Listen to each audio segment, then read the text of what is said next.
I'm an actor, and they asked me months ago if I would be willing to participate in this event. I didn't know what this was.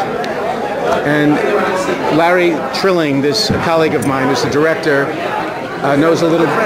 What? You're a friend? So he knows my background and thought it might be interesting if I would come and since I'm not a public speaker and don't really give talks, I couldn't figure out what I wanted to talk about. So when I was talking to Shep Rosenman, I mentioned that my bar mitzvah parsha, my bar mitzvah portion of the week for my bar mitzvah was Noach, which is the second parsha in Genesis, gracious.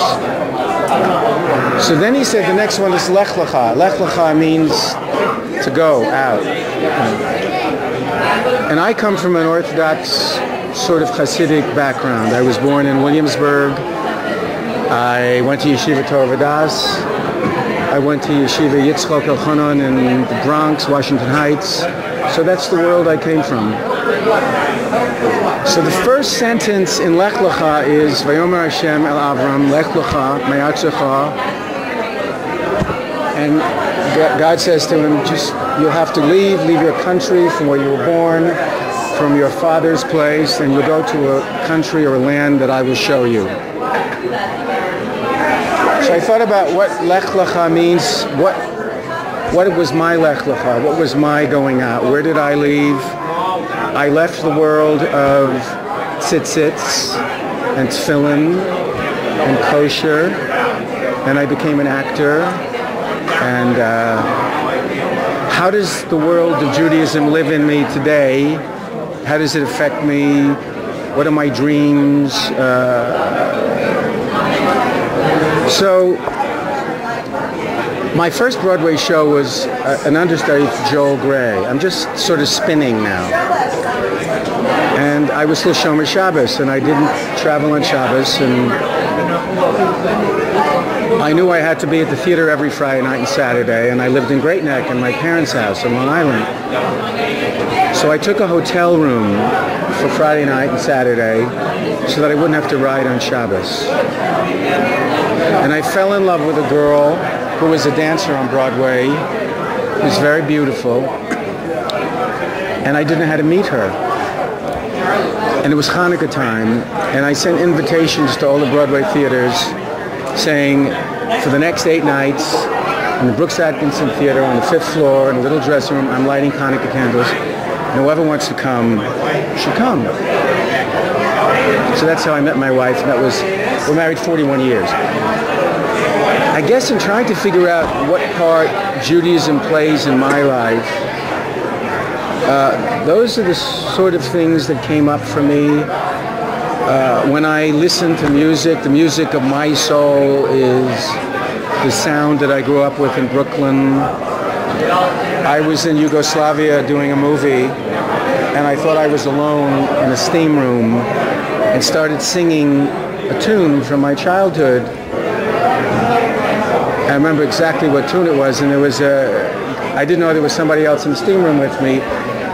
And he said to me, "You're from Williamsburg." So I said, "How do you know I'm from Williamsburg?" He said, "That melody can only be from Williamsburg."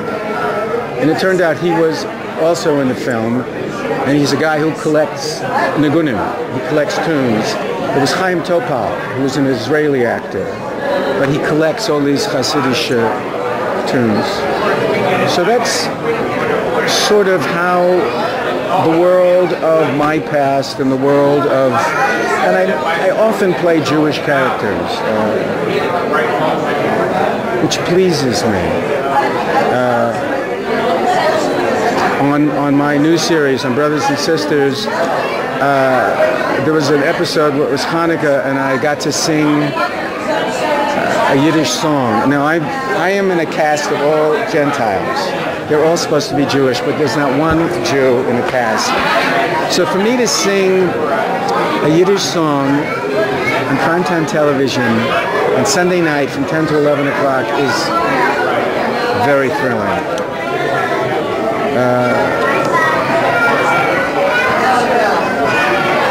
So anybody can participate in this now. Anybody who wants to talk about their world and what it means to be a Jew in the world that they live in. Please. Did you feel like you were going on a journey when you started this journey, or it just sort of happened? I mean, the journey of which journey? The leaving Orthodox Judaism? Yeah. You know, when I got married, my wife, who was a dancer, had to go to mikveh. She's Jewish, because our rabbi was an Orthodox rabbi, and she didn't know what mikveh was. And it was a traumatic event for her, because my mother said to her, I went, my mother went, my grandmother went, you'll go. So I asked a rabbi Rabbi Wolf in Great Neck, to make sure that the mikveh, this was 1966, make sure the mikveh my wife goes to is modern and she won't get frightened, because after all, she's a blonde with hair down to here, who's a dancer on Broadway, who wears false eyelashes. So I took her, I had a little MG, I parked it with 76th Street in Manhattan, and this little yeshiva bacher opens the door, sees my wife, and I could hear him say, "Gewalt Mama, is a shiksadu." That was my wife's experience. Did she understand it? Well, she understood what shiksa was. And this little boy was frightened of this woman that I was going to marry, because he had never seen anybody who looked like that before. And because we got married and she had to be wearing long sleeves, the rabbi wouldn't marry us unless she designed a dress that had breakaway sleeves. So as soon as we were married, she just took the stitches out, because it was summer, it was August. And so we kept kosher. We moved immediately to, I was Shomer Shabbos. We moved immediately to LA. We lived on Roxbury Drive in Beverly Hills in an apartment. We went to Beth Jacob. My wife came to shul every Shabbos. She wore a hat and gloves, and learned. Still really couldn't read Hebrew. Still doesn't read Hebrew. And then one day I said I wanted to taste treif. I don't know why. I was 32 years old. I'm 69. It was time for me to start the journey that you asked about.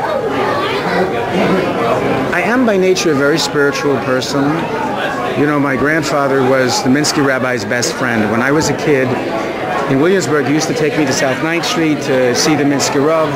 And I remember, for me, meeting the Minsky rabbi and kissing his hand was the most thrilling thing in the world.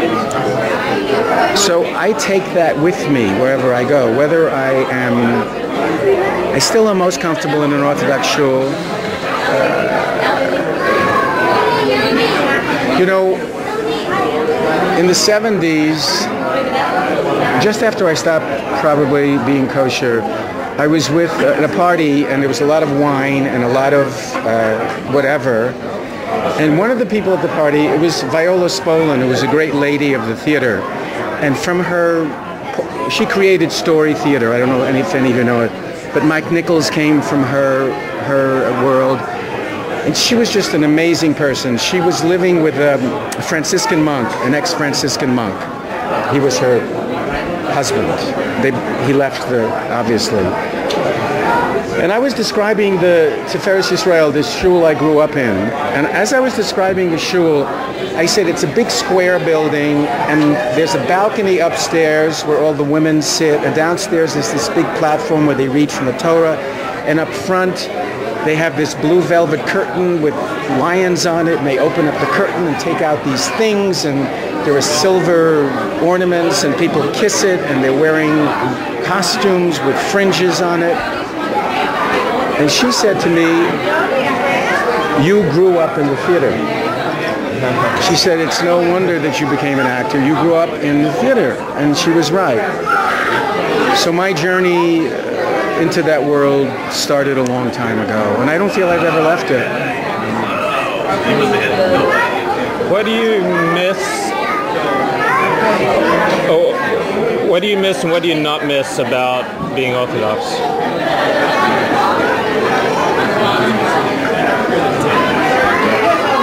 I don't know that I miss anything, because everything I loved about being Orthodox is in me. The smells, the sounds. I could still daven.